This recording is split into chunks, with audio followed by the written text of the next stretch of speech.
Forseti Bandaríkjanna ætlar að krefja aðildarríki NATO að tvöfalda útgjöld sín til varnarmála og fara upp í 5% af landsframleiðslu. Ljósmóðir á eftirlaunum kom til hjálpar á Seyðisfirði á mánudag þegar lítill drengur kom í heiminn. Ófært var á fæðingardeild vegna óveðurs. Móðirin gagnrýnir ítrekkaða seinkun á jarðgöngum. Koma þarf upp öflugri varasamböndum við gervihnetti svo samfélagið hér geti staðist raunverulegar ógnir. Þetta mat sérfræðings í netöryggi. Forstjóri framkvæmdasýslu ríkisins taldi að öll leyfi væru fyrir hendi við undirritun leigusamnings Joðæll-húsið. Ekki má nýta húsið sem búsetuúrræði fyrir hælisleitendur. Hundruð tælenskra samkynhneigðra para og transfólks gengu í hjónaband í morgun þegar ný lög jafnan rétt til hjúskapar gengu í gildi.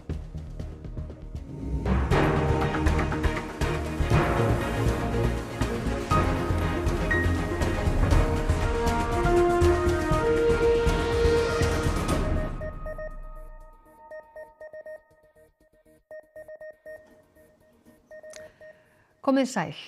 Aðildarríki Atlantshafsbandalagsins ættu að stórauka útgjöld sín til varnarmála, sagði Donald Trump Bandaríkjaforseti í dag í ræðu sem hann flutti gestum efnahagsráðstefnunnar í Davos í Sviss.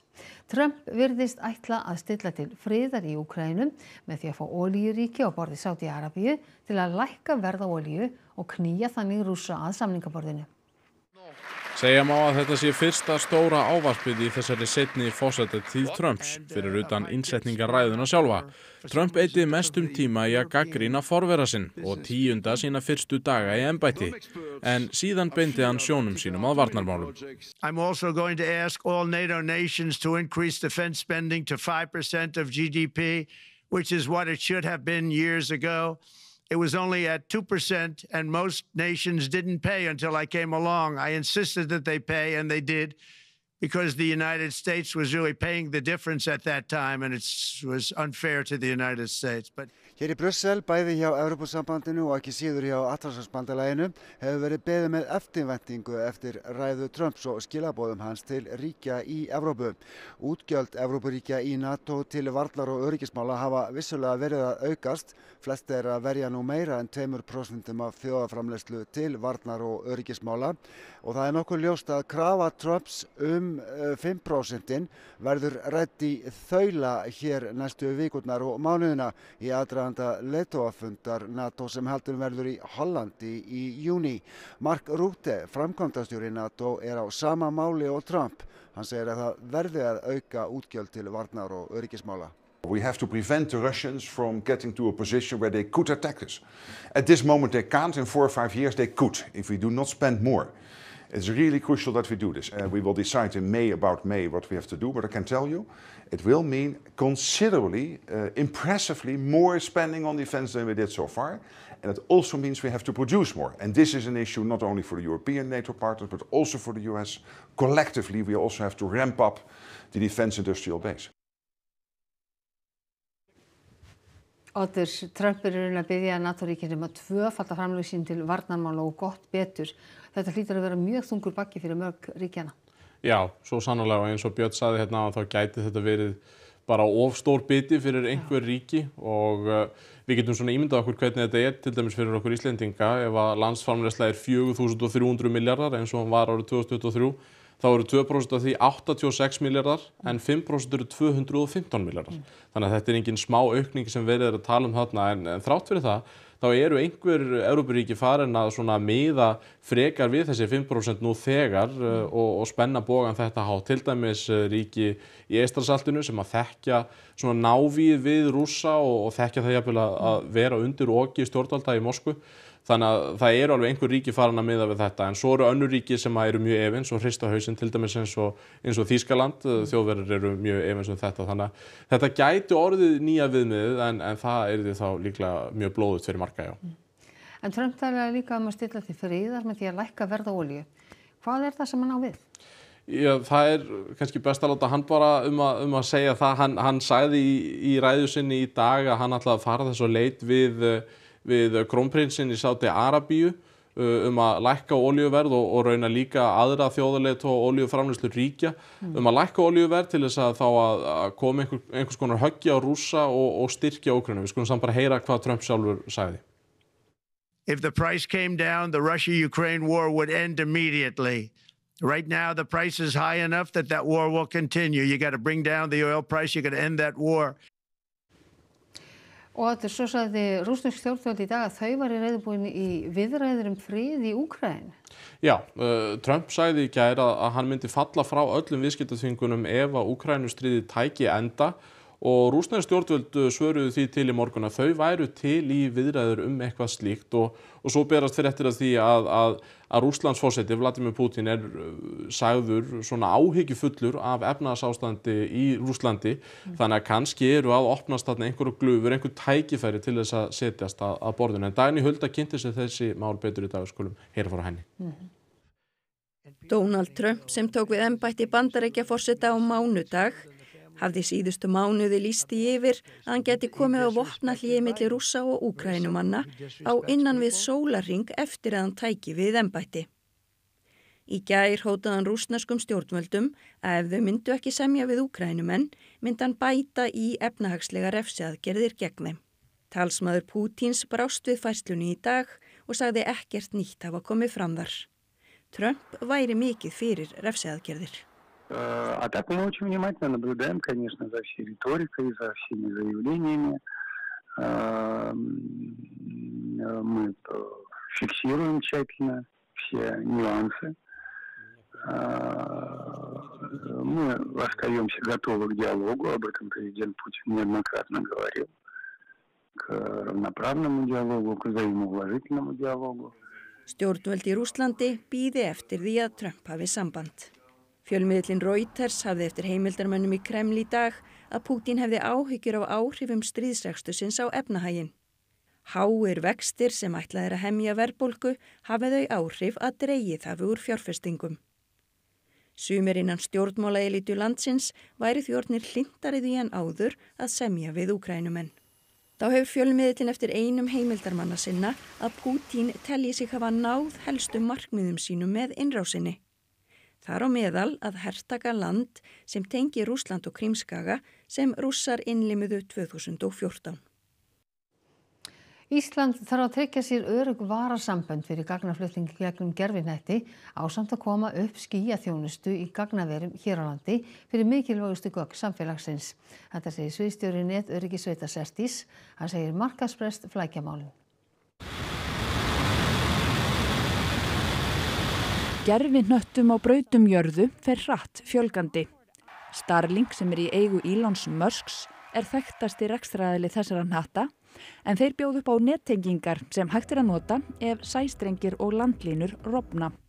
Þjóðaröryggisráð og stjórnendur mikilvægra innviða á Íslandi telja brýnt að tryggja netsambönd hnettina vegna aukinnar fjölþáttaógnar og stríðsátaka. Ekki síst í ljósi nýliðinna atvika á Eystrasalti, þar sem leiðslur í sjó rofnuðu. Ef við myndum fullnýta allar gervihnattar tíðnir sem okkur stóð til boða hér svona norðarlega á hnettinum, þá myndi það einungis anna 1–2% af gagnamannsnotkun Íslendinga í dag. Seðlabankinn hefur lagaheimil til að forgangsraða umferð sem snýr að greiðslumiðlun hnettina ef samband sæstrengi rofnar. Ella myndi greiðslukerfi Íslendinga lamast og hnökrar kæmu á heilbrigðisþjónustu. Samhliða þessu mikilvægt að koma upp skýjaþjónustu í gagnaverum sem vistuð eru hér á landi. Microsoft, Amazon, Google og fleiri bjóða upp á skýjalausnir. Ef efnið staðsett erlendis þá þarf að vera einhvern veginn hægt að tryggja það að þó við missum sambandi við efnið í einhver tíma að við getum þá allavega haldið upp í lágmarksþjónustu á þessum stafrænu lausnum okkar á meðan að það ástand varir. Á æfingunni Ísland ótengt í næstu viku verður þetta æft. Það hvernig ætlum við að tryggja aðgengi að þessum gögnum ef að þessi ólíklega staða kæmi upp að einhver hluta vegna og ef einhver mannlegur ásetningur veldur því að við missum sambandi við gögnum. En þessi gagnaver sem eru nú þegar hér á landi, getum við ekki fengið pláss í þeim? Ísland lítið land og kannski ekki stórt markaðsvæði fyrir aðila á þessari stærðargráðu, þannig að þetta kannski meira stjórnsýsluleg spurning heldur en tæknileg. Þetta hlýtur að kosta peninga? Já, vantarlega. Fullt aðeins. Það er orðið markaðsbrestur og þá þarf hið opinbera í samstarfi við aðila á markaði að setjast niður og semja hvernig hægt að fjármagna þetta bil þar á milli ef allir eru sammála að það sé nauðsynlegt að brúa það bil. Því það er líka afleiðing af raunhæfu áhættumati. Kona sem fæddi barn innlyksa á Seyðisfirði segir alvarlegt að ekki sé búið að bæta samgöngur til staðarins 30 árum eftir að fæðingarþjónusta var lögð niður. Hún komst ekki á fæðingardeildina vegna ófærðar og snjóflóðahætta var í bænum. Á Seyðisfirði allt með kyrrum kjörum og fólkið enn að kljást við snjóinn sem kyngdi niður í byrjun vikunar. Rýma þurfti hús vegna snjóflóðahættu og á sama tíma var ófært til og frá Seyðisfirði. Fjallvegurinn Fjarðarheiði mikill farartálmi á veturna og var ófær á sunnudag og mánudag. En það var einmitt þá sem þessi litli snáði valdi að koma í heiminn, 2 vikum fyrir tíman. Læknir á Seyðisfirði ræsti út Lukku sem komin á eftirlaun. Ég tók síðast á móti barni 23. september 1988. Þannig að það er orðin ansi mörg ár síðan að ég hef komið nálægt því að handfjalla nýfætt barn og það sem að því fylgir. Barn fæddist síðast á Seyðisfirði árið 1993 það leyti sem fæðingarþjónusta þar var lögð niður. En Lukka hélt áfram að starfa á heilsugæslunni þangað til síðasta vor. Í rauninni fannst mér koma núna upp sú staða sem að ég búin að vera skíthrædd við frá því að fæðingarþjónusta var lögð af hér á Seyðisfirði og jafnvel áður vegna þess að maður var endalaust með lífið í lúkunum. Hvað ef eitthvað kemur upp á sem við ráðum ekki við hér varðandi færð og að koma að konu og barni frá sér þannig að fær ekki allt í óefni. Og það er mjög alvarlegt ef við horfum til þess að nú eru rúmlega 30 ár síðan að fæðingarþjónusta var lögð niður á Seyðisfirði að það sé ekki búið að bæta samgöngur. Fleira gerðist á Seyðisfirði á meðan heiðin var ófær, eldur kviknaði í bíl og mildi að ekki varð stærri bruni sem hefði útheimt aðstoð frá öðrum stöðum. Ítrekað hefur komið upp sú staða að Seyðfirðingar eru innlyksa sökum ófærðar á Fjarðarheiði. Á sama tíma á hættu ástand ríkir. Fjarðarheiðargöng til Seyðisfjarðar eru næst á samgönguáætlun en gerð þeirra hefur verið seinkað ítrekað og nú síðast á meðan beðið er eftir tillögum gjaldtöku. Þetta er gríðarlegt álag sem er verið að setja á íbúa, heilbrigðisstarfsfólk og alla viðbragðsaðila vegna þess að stjórnvöld hafa ekki skilað sínu. Samt erum við með fullhönnuð og tilbúin jarðgöng sem þurfa að komast í útboð.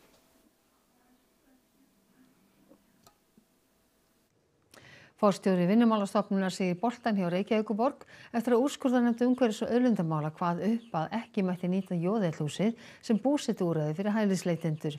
Forstjóri Framkvæmdasýslu ríkisins segir nauðsynlegt að leysa úr húsnæðismálum hælisleitenda. Vinnumálastofnun fékk í nóvember leyfi frá Reykjavíkurborg til að nýta Jóðeldhúsið sem búsetuúrræði fyrir á 400 manns, en stofnunin sér að þjónusta umsækjendur alþjóðlega vernd. 60 kvenkyns hælisleitendur, flestar frá Venesúela, eru þegar fluttar inn. Við höfum alveg farið í mikla greiningar á því hvernig best er að haga þessari þjónustu og okkar niðurstaða er svo að fyrirmynd frá Danmörku og Þýskalandi að vera með svona 200-300 manna úrræði á einum stað og það er hagkvæmast og besta þjónustan sem verður til þannig.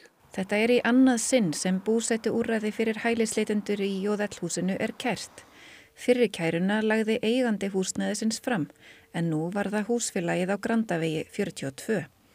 Húsfélagið telur að búsetuúrræðið sé ekki í samræmi við upphaflegt deiluskipulag og því hefði þurft grenndarkynningu. Reykjavíkurborg taldi breytinguna hins vegar óverulega.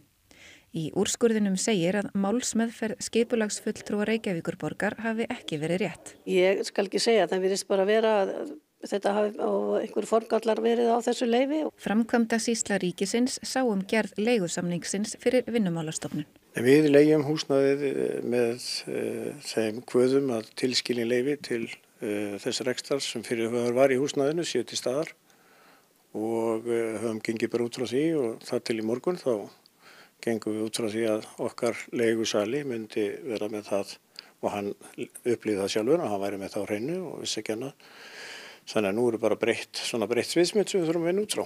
Við erum náttúrulega bara aðeins átt okkur á hvað felst í þessu og hver næstu skrif verða og við þurfum að leysa þessi húsnæðismál fyrir hælisleitendur og ef það verður ekki þarna þá þurfum við að finna einhvern annan stað. Já, fastlega vona því að þetta fari annan hring í borgarkerfinu og vonandi koma þá varanleg leyfi. Mikil samskipti voru milli þeirra sem byggðu græna stóra vöruhúsið við Álfabakka og starfsmanna í aðdraganda framkvæmdarinnar. Þau samskipti snerist þó að mjög litlu leyti útlit og stærð hússins eða hugsanleg áhrif þess á íbúa við Árskóga 7. Þetta er fyrst og fremst hvort stórfyrirtækið Hagar, sem leigir húsið undir sína starfsemi, fengi nægilega mörg bílastæði. Það virtist koma flestum í opna skjöldu þegar nýtt vöruhús Haga var skyndilega risið hér við Álfabakka í Reykjavík, steinsnar frá blokkaríbúðum. Borgarfulltrúar klóruðu sér í kollinum og forstjóri Haga sagði afleitt og miður að byggingin skildi valda nágrönnum óþægindum. En hún reis ekki í tómarúmi.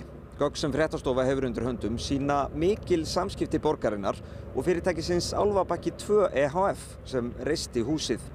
Og þau sýna líka að fyrirtækið var undir miklum þrýstingi frá Högum sem hafði töluverða aðkomu að hönnun og leyfisveitingaferlinu öllu.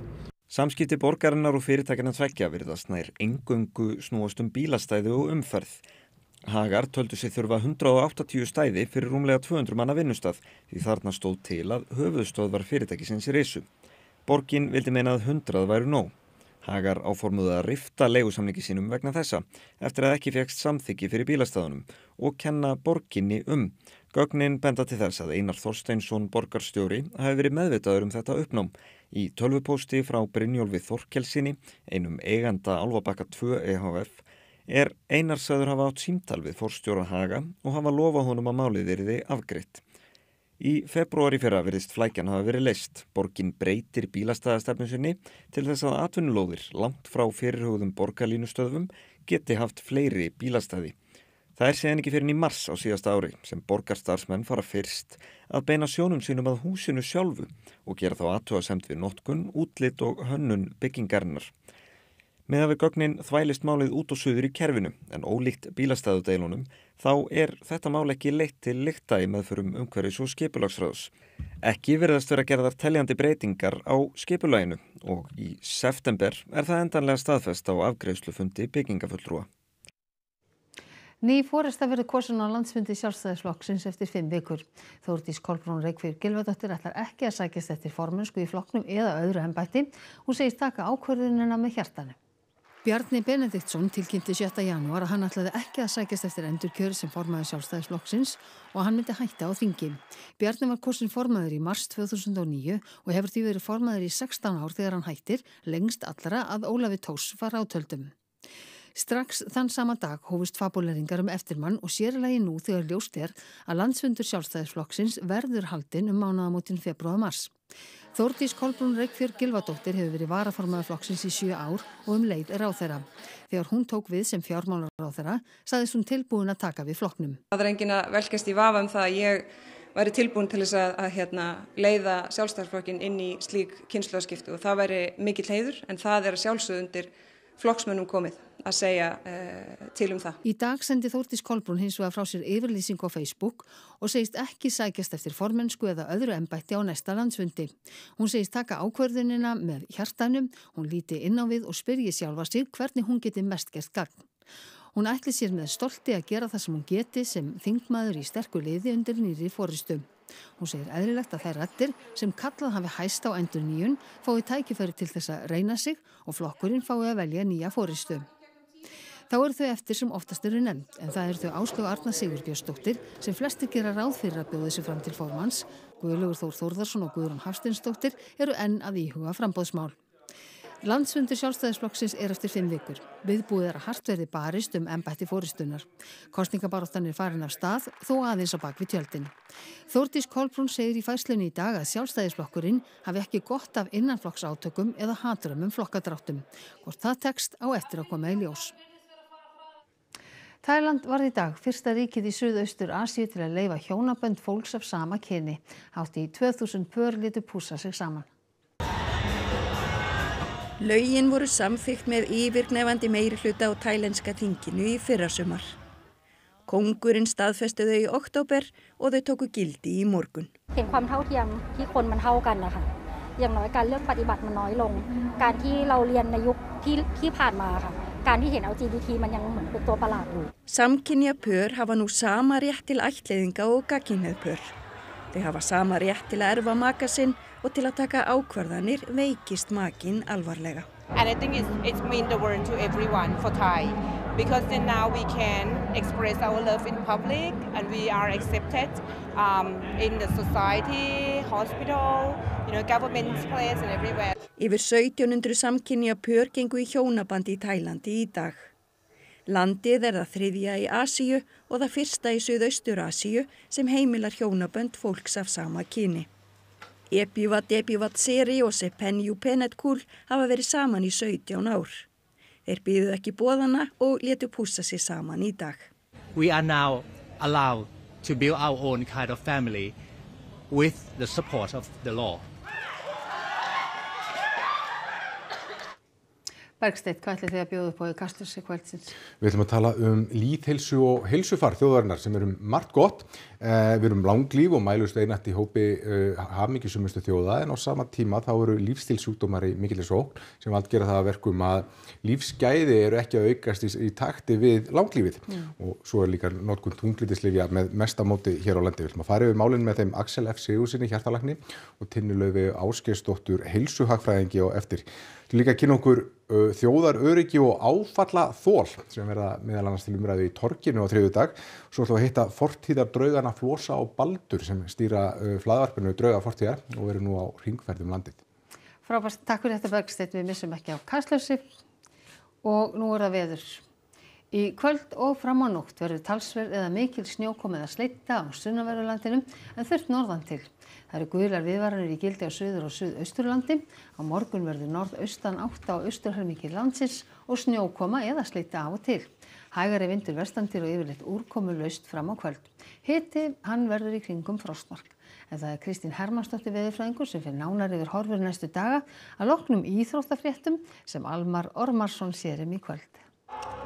Landsliðsmaðurinn Viggo Kristjánsson segist ekki sjá eftir því að hafa valið handbolta fram yfir fótbolta. Ég held að margir hafa bara talið með að vera í einhverju maníu eða orðin bara eitthvað geðbilaðan og fólk hlóa að þessu því að ég var alltaf svo hrókafullu líka sko. Ég sagði, herri, ég ætla að fara aftur og ég ætla að vera atvinnumar innan 2 ára.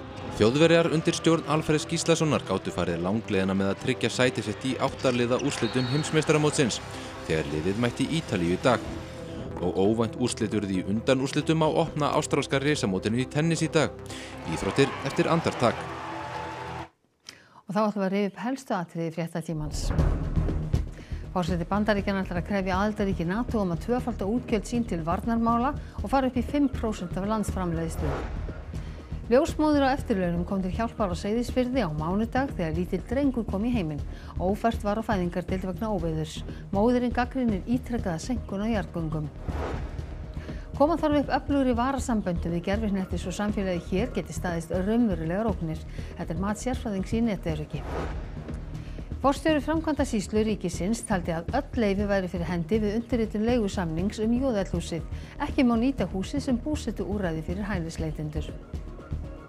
Þessum fréttatíma að ljúka. Það komið að íþróttum, veðri og svo Kastljós.